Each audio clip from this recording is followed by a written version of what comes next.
बात यहाँ पर सोचने वाली ये भी है, इस देश के मुख्य न्यायाधीश बी.आर. गवई निचले कास्ट से आते हैं, क्या इसीलिए उनके साथ ऐसे व्यवहार किया जाता है?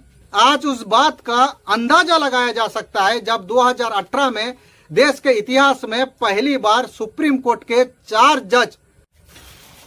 दोस्तों, चुभता खबर में अब सबका स्वागत है। खबर ऐसी हो कि भक्तों को चुभना चाहिए। दोस्तों, आजादी के 78 साल बाद हमने यही हासिल किया है, इस देश के मुख्य न्यायाधीश के ऊपर सुप्रीम कोर्ट के अंदर ही जूता फेंका जाएगा। बजाओ ताली और सब के सब तमाशा देखते रहेंगे और डंकापति के चेले चमाड़े द्वारा डंका पीटा जाएगा कि देश सुरक्षित हाथ में है। अरे कैसा सुरक्षा की बात करते हो तुम लोग, जब अपने ही देश के मुख्य न्यायाधीश यहाँ पर सुरक्षित नहीं है तो फिर कैसा सुरक्षा की बात तुम करते हो?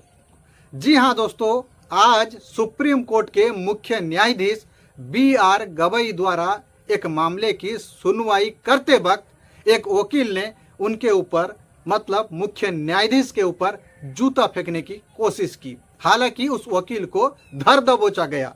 उस लॉयर का कहना था हिंदू धर्म का वो अपमान सह नहीं सकता, इसीलिए बी.आर. गवई मुख्य न्यायाधीश के ऊपर उसने जूता फेंकने की कोशिश की।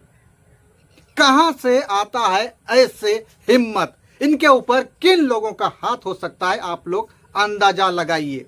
कुछ ही दिन पहले एक छठी फेल बाबा इस देश के मुख्य न्यायाधीश बी.आर. गवई के बारे में बोलता है, छाती फड़वाने का इरादा है क्या? क्यों तुम उधर कुर्सी तोड़ रहे हो? क्यों तुम उधर मुफ्त की रोटी तोड़ रहे हो? ऐसे आपत्तिजनक भाषा का वो इस्तेमाल कर रहा था इस देश के मुख्य न्यायाधीश के लिए। कहां से आता है ऐसे लोगों को हिम्मत? जब इस देश के मुख्य न्यायाधीश सुरक्षित नहीं है तो फिर जनता कितने सुरक्षित हैं, आप लोग खुद अंदाजा लगाइए। आज उस बात का अंदाजा लगाया जा सकता है जब 2018 में देश के इतिहास में पहली बार सुप्रीम कोर्ट के 4 जज पब्लिक के सामने, पब्लिक डोमेन में प्रेस कॉन्फ्रेंस करते हुए बताते हैं कि उन पर दबाव बनाया जाता है, उनके ऊपर प्रेशर बनाया जाता है। कुछ फैसला, कुछ आदेश देते वक्त उनके ऊपर प्रेशर बनाया जाता है पक्षपात होने के लिए। तब तो इस बात को हल्के में लिया गया, लेकिन आज इस घटना से बिल्कुल अंदाजा लगाया जा सकता है आखिर इस देश में सुप्रीम कोर्ट का क्या भूमिका रह गया है। जब सुप्रीम कोर्ट के अंदर ही मुख्य न्यायाधीश का ये हाल है तो फिर सुप्रीम कोर्ट के बाहर मुख्य न्यायाधीश का क्या हाल होता होगा? कैसे कैसे उनको प्रेशर झेलना पड़ता होगा, कैसे कैसे उनको हर रोज धमकी सुनने को मिलती होगी। ऐसे में इस देश में ऐसा कौन सा मुख्य न्यायाधीश होगा बिना डरे, निडर होकर, बिना पक्षपात हुए कैसे वो फैसला सुना सकता है? चाहे वो कोई भी मामला हो, चाहे वो किसी तरह का भी फैसला हो, जरा सोच कर देखिए।